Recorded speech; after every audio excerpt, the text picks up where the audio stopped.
사랑합니다. 오늘 상파울로 주찬양교회는 먼저 FBLM 멤버로 구차까지 함께 하시다 소천하신 집사님의 가족들에게 애도를 표합니다. 희노애락 애호욕의 가닥 7선 연주 가장으로서 가정의 대소사의 지혜와 도서관이셨는데 이제 그 모든 일을 미망인 집사님과 훌륭한 두 아드님에게 남기셨습니다. 우리는 이제 한 달 앞둔 2018년 성탄절 팔복의 비밀을 품으시고 어린아이로 오신 예수님을 맞습니다. 그런데 막상 생명의 길, 진리의 길로 오신 그분 오심을 세상은 반겨하지 않았습니다. 성탄하신 주님은 우리가 장차 가게 될 천국을 분명하게 그리고 상세하게 알려주셨습니다. 우리가 이후에 가게 될 그분의 나라, 천국을 분명하게 소개하신 분이 예수님이십니다. 그 어떤 누구도 보지 않는 일, 경험하지 않는 세계를 설명이나 안내를 할 수가 없지요. 그러나 하나님의 나라의 왕자를 버리시고 오신 그분이시기에 그 나라에 대해서 더욱 자세하고 분명하고 상세하게 설명해 주셨습니다. 그런데 이 일에 대해 세상은 반가워하지 않았습니다. 한마디로 시편 예언에 건축자들이 버리는 돌이 되신 것입니다. 왜 그랬을까요? 예수님을 믿어드리는 일은 쉬울 수 있지만 그분의 가르침을 따르며 그분의 나라와 그 집을 세우는 일은 쉬운 일이 아니었고 너무도 불편한 일이었기 때문입니다. 먼저 그분이 왜 오셨습니까? 하나님 나라 함께 세우게 하기 위해서 오셨습니다. 다시 다른 말로 말하자면 교회 세우기입니다. 우리의 사귐을 위해 오셨습니다. 교회를 통해 그 자녀들과 교제하기 위해서 그 교제의 방법이 바로 교회입니다. 마태복음 16장 16절에 베드로의 신앙 고백 위에 내 교회를 세운다. 음부의 권세가 이기지 못한다. 천국 문 열쇠를 내게 주리라 약속하셨습니다. 내 몸이 곧 성전이라 그러시면서 교회를 세웠습니다. 먼저 교회의 정의를 내린다면 교회는 건물이 아닙니다. 두세 사람이 주의 이름으로 모이는 현장이 바로 교회입니다. 어느 장소 어느 도시에든 교회가 세워진다는 것은 그 교회에 출석하는 사람이 한 사람이 없다 할지라도 그만한 충분한 가치가 있습니다. 그 이유는 그 교회가 세워진 그 순간부터 그곳은 곧 하나님, 곧 예수님이 통치하신 자리라는 영적인 승리이고 영역의 표시이기 때문입니다.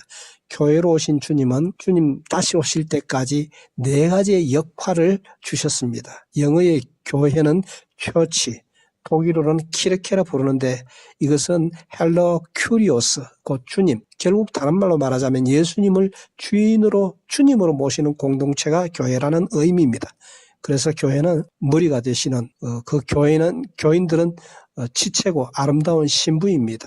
교회가 주님을 머리로 하지 않고 인간이 머리가 되면 교회의 기능을 상실하고 반드시 그곳에는 분쟁과 분열이 일어납니다. 성령님 다스리는 곳에는 화합이 있지만 이미 교회 내에 분열이 있다는 것은 인간적인 교회로 변질되었다는 진단입니다. 교회는 처녀의 정절을 지키지 못하면 안 됩니다. 회개하고 돌이켜야 되고 만약에 그 정도가 심하고 회복의 기미가 보이지 않는다면 내 영혼 건강을 위해서 다른 교회를 찾아 나서야만 내 영혼이 망하지 않습니다. 교회는 세상의 등이 되고 소금이 되어야 할 사명이 있습니다. 그리고 주를 영접한 모든 구원받은 자는 앞으로 또 이루어 가야 할 구원의 완성을 위해 배워가는 구원 공동체 교회에 소속해야 합니다. 그 이유는 하나님의 뜻은 주를 사랑하는 교회 공동체의 교제 속에 밝혀진다는 믿음 때문입니다. 사람들의 만남 속에 하나님의 메시지가 있다는 사상이 기독교 신앙 사상 속에 있습니다. 하나님의 말씀이 사람을 통해서 온다. 음성이 사람을 통해 온다는 사상. 그 주일마다 이루어지는 표면적인 교제를 할지라도 그 말과 행동 속에 하나님의 음성이 들린다는 믿음 때문입니다. 다른 말로 교회의 교제를 통해서 하나님을 보게 된다는 이야기가 됩니다. 그래서 교제가 참 중요하지요. 우리가 살면서 세상의 정보교환이나 협력의 이야기가 중요하지만 진지하게 기도 많이 하고 성령 충만한 자들과 교회 안에서 교제하는 중에 하나님의 음성을 듣게 되는 것입니다. 어려울 때, 힘들 힘들 때에 사람을 통해 받는 위로가 가장 큽니다. 내가 아무리 신비한 체험, 직접적인 음성을 들었다 할지라도 나이 많으신 장로님과 목사님, 혹시 권사님의 말 한마디가 그 사람의 생명을 들었다 놓았다 하게 되는 것입니다. 교제의 위로와 축복이 어마어마합니다. 그래서 퀘이크 교도들은 하나님의 음성을 찾기 위해서 자기가 존경하는 8명을 선발해서 교회에 이분을 이렇게 모아주세요. 요청을 하게 됩니다. 그 후에 그 8명의 앉은 무리 앞에서 자기가 기도의 제목을 가지고 있는 것, 고민을 말하고 그 생각을 하나 둘 차례차례 이 성도 저 성도의 말을 듣고 마지막으로 자기가 결정하게 됩니다. 이때 사람들로 통해 전해지는 기도의 응답이 엄청 일어나는 것이 코이노의 절정입니다. 사람의 입에서 하나님의 말씀이 나올 수 있다는 그 믿음에서 출발합니다. 가급적이면 우리가 교회에서 또한 어떤 자리에서도 안부를 묻는 그런 분위기를 만들어가야 하는 것입니다. 하나님의 말씀보다도 교회에서 만나는 형제 또 자매의 말 한마디가 성도를 죽이고 살리고 하는 것입니다. 그래서 하나님을 만나는 도구이고 우리를 만드는 도구이고 우리가 엄청난 안정감을 얻을 수가 있는 것입니다. 교회의 4가지 사역을 말씀드리자면 첫 번째 말씀 선포 캐리그마입니다. 두 번째 교육입니다. 디다케입니다. 세 번째 교제입니다. 코이노리아 펠로십입니다. 그래서 4번째는 봉사, 디아코니아, 이것이 주님 오실 때까지 교회가 행해야 될 일입니다. 이 봉사에 있어서도 첫째는 주님과 친밀히 교제하는 겁니다. 이 방법이 성만찬입니다. 성만찬은 주님이 내 안에 내가 주님 안에 있다는 표현입니다. 두 번째 교우들 간에 식사하고 교제하고 먹고 마시고 이걸 예찬이라 그럽니다. 이것을 기도하는 일이다 그렇게 이야기합니다. 세 번째로 교회 밖으로 봉사하는 일이 있습니다. 연보해서 구제하고 또 세우는 그런 일들이 있게 됩니다. 사실 교회는 이 모난 인격들을 깰 수 있는 아주 좋은 공동체입니다. 공동체 밖에서 나를 만들 방법이 없습니다. 교회 안에서 내가 인내를 배우고 용서를 배우고 사랑을 배우고 훈련을 배우게 되는 것입니다. 그래서 이제 우리 교회가 주님의 그 교제의 방법으로 주셨다는 것을 아셔야 하는 것입니다. 두 번째로 예수님이 이 땅에 오실 때에 버림받은 돌로 그리고 버림받는 돌로 하지만 건축자의 버린 돌로 머릿돌이 되었다. 머릿돌을 되시기 위해서 오셨습니다. 시편 118편 22절에 버림받은 모퉁이 돌로 예언되셨습니다. 우리 인생은 그분을 머릿돌로 집짓는 건축가들입니다. 예수님의 인생은 건축자들이 버린 모퉁이의 머릿돌입니다. 당시 대제사장, 서기관, 바리새인, 랍비들은 대건축가들이었습니다. 주님 스스로도 건축가들이 내버린 돌이었다 설교하실 때에 모였던 모든 무리들은 마가복음 12장 10절에서 12절에 보니까 자기를 말하는 줄 알고 무리들이 떠났다 말하고 있습니다. 한국 성경은 목수로 번역했지만 제가 헬라어 원전과 영어 성경을 살펴보니 그분은 목수라기보다는 건축가 혹은 돌을 만지는 석공이라는 말이 더 맞습니다. 또 머릿돌이란 영어 번역을 NIV에 하면 캡스톤이라 이야기했습니다. 이 캡스톤이라는 것은 피라미드의 맨 꼭대기에 놓는 돌, 완성의 돌. 다시 다른 말로 우리가 표현하자면 집을 짓고 난 뒤 제일 마지막으로 마무리하는 그런 돌 내지는 어떤 구조물을 말할 수가 있겠습니다. 이 완성이고 영광이고 최고의 업적을 표현하는 의미이겠습니다. 머릿돌이란 그리고 또한 주님은 코너스톤 결국 모퉁이 돌이시다. 이 벽과 저 벽 유대인과 이방인을 연결하는 기초석이다. 머릿돌이시다. 관석이시다.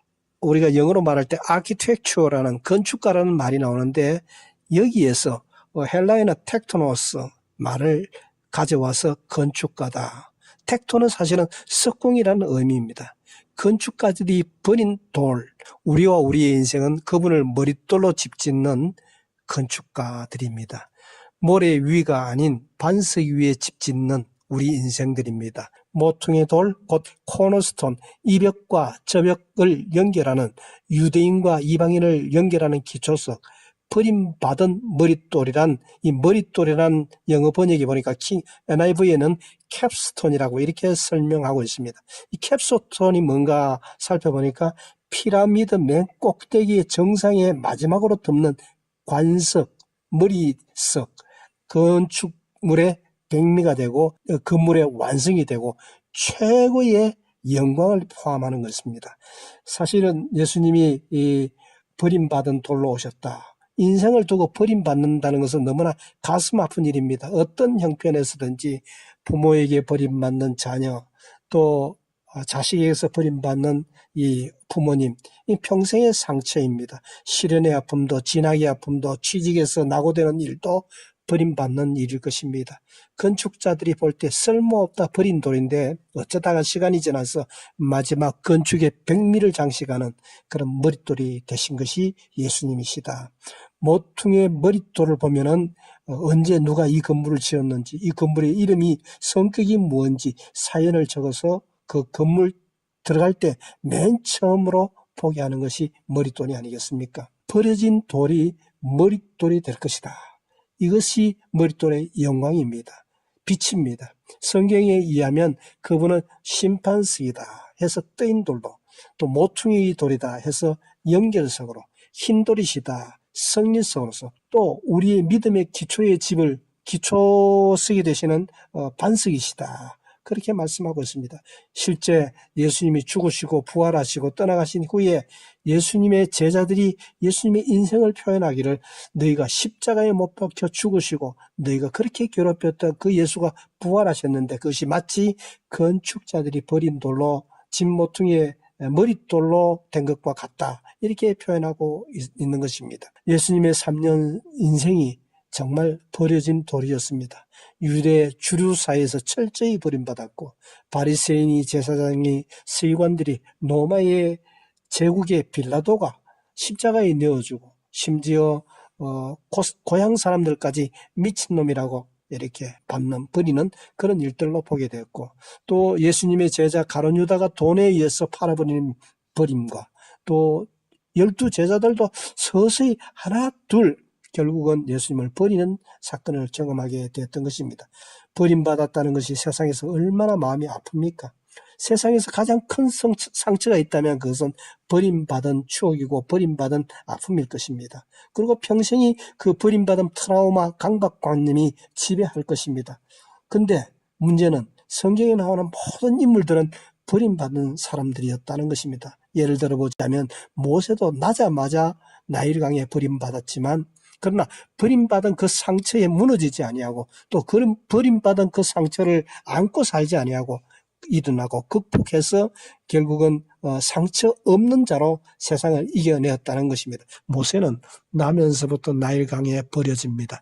분리불안을 충분히 느꼈습니다. 요셉도 형제들에게 버림받았지만 머릿돌이 되었습니다. 상처 때문에 무너지지 않고, 놀라운 것은 그 하나님의 그 돌을 붙들어서 마지막 순간에 머릿돌로 삼았다는 기막힌 이야기입니다. 영광스러운 머릿돌이 되기까지 그분이 어떤 돌이셨습니까? 버려진 돌이었습니다.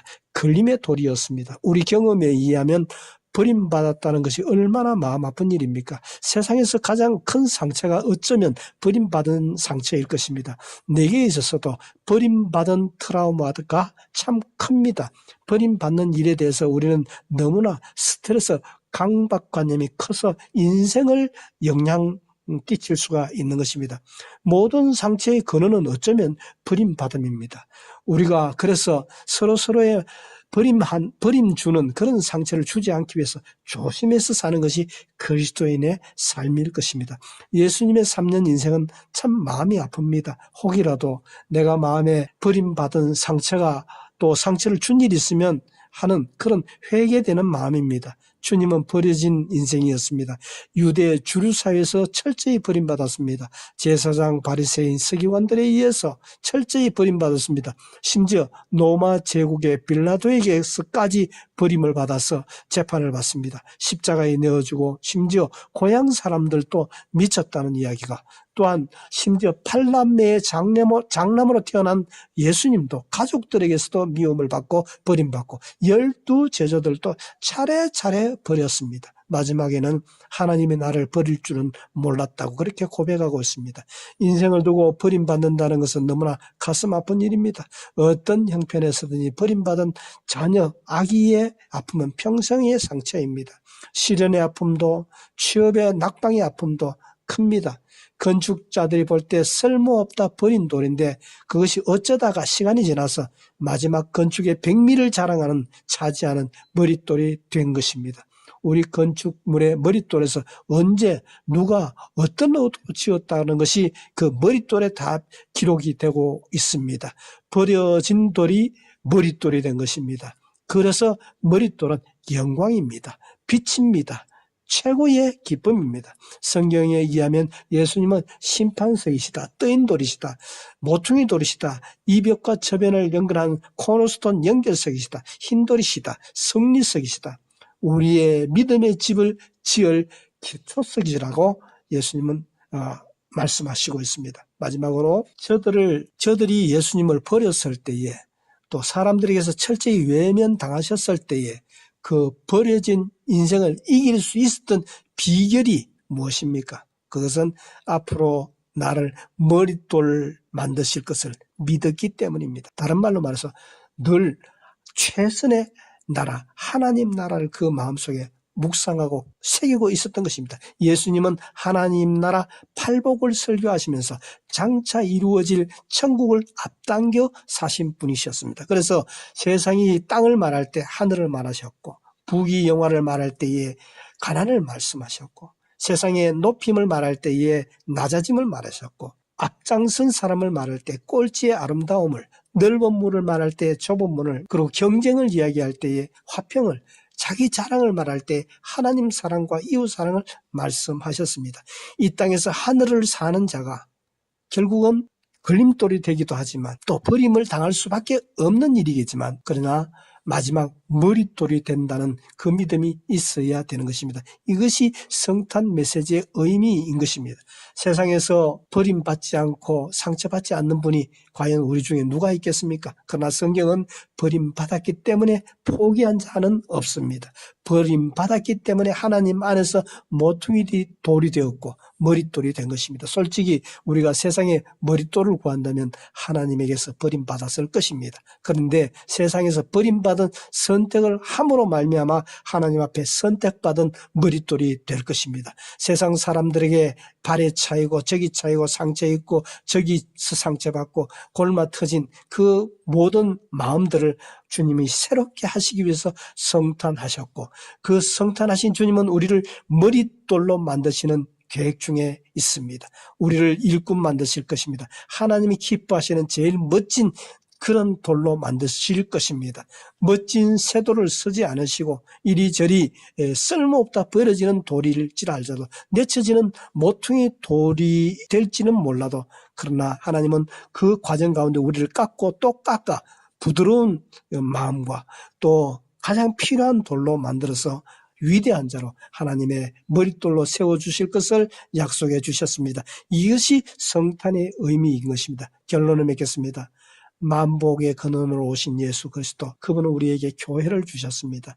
교회 안에서 교제하기를 원하십니다. 또한 모퉁이 돌로 버려진 돌이었지만 머릿돌의 영광을 받았다고 우리에게 격려해 주시고 있습니다.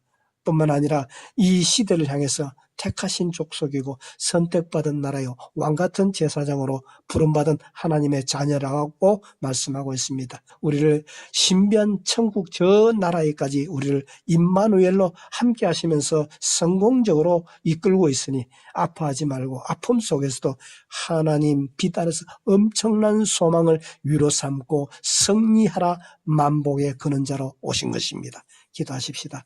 주님 감사합니다. 버림받은 인생들, 죄의 저주 아래 있던 우리 인생들을 살리러 교제하러 교회 주시러 오신 줄로 믿습니다. 첫 번 성탄절로 오신 베들레헴에 그들에게 드릴 숙소는 없었습니다. 버림받은 것입니다. 외면당했습니다. 주님은 빈방 없습니다. 구유에 나가서 나세요. 그렇게 말씀했습니다. 나는 장사해야 되고 소도 사야 되고 잔치 가야 하고 나는 쉬어야 합니다. 헤롯 대왕도 로마의 군대도 빌라도의 재판도 주님 사용하시던 대제사장들 서기관 바리새인도 그 누구도 주님을 반가워하지 않았습니다. 심지어 12 제자들 하나 둘 입행기 지팽개 되며 떠나가 버렸습니다. 하나님 아버지마저도 십자가의 죽음을 외면하셔서 엘리 엘리 라마 사막다니 하나님 어찌하여 나를 버리셨나이까 그렇게 고백하게 되었습니다. 하나님, 그렇지만 이 버리심이 우리를 구원하시기 위한 하나님의 공의로우신 심판이었고 하나님 아버지의 또 다른 사랑의 표현이었던 것을 압니다. 구원받은 우리들 구원 잃지 않기 위해서, 구원을 이루기 위해서 교회 안에 동행하는 교제로 살게 하시고 약속을 기다리던 몇몇 사람들 주님의 탄생을 찬양하고 경배했습니다. 정말 우리에게 빈방이 없습니까? VIP방, 서재실, 사업 파트너방, 체육 단련식, 창고, 친구 친척을 위해서 청소된 방은 넘쳐 있을 것입니다. 오직 한 분 내 주 예수 그리스도를 모시는 청소하는 청소된 방을 준비하라 말씀하신 앞에 빈 방을 내어드리고 빈 방을 만들어드리는 우리 이 성탄이 되도록 복내려 주시옵소서. 내 주 되신 주를 참 사랑합니다. 이 고백으로 내 마음 방을 열어드리는 은총의 성탄절 되게 하옵소서. 감사하며 예수님의 이름으로 기도합니다. 아멘.